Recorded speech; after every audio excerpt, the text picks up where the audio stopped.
स्वागत आहे आपल्या YouTube चॅनलवर. तर चला करूया आपलं काला गुलाबजामुन. इथं मैदा घेतलाय, साखर, वेलची आणि रवा पावडर आहे आणि 200 ग्रॅम आहे.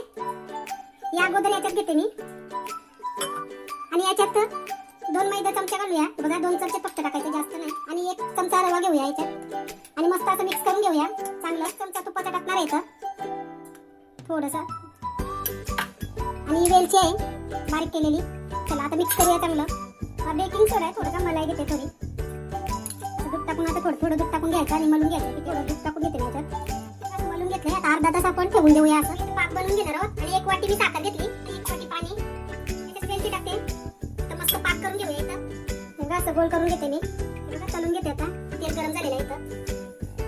मस्त कांदा काढून घेऊ. साफ शिजवून काढून घेते. मस्त असं झालं कांदा टाकून घेते. आणि सगळं असं गुलाबजामुन तयार झालेलं आहे. ते रेसिपी आवडली असेल तर लाईक करा, शेअर करा, कमेंट करा, सबस्क्राईब करा. धन्यवाद.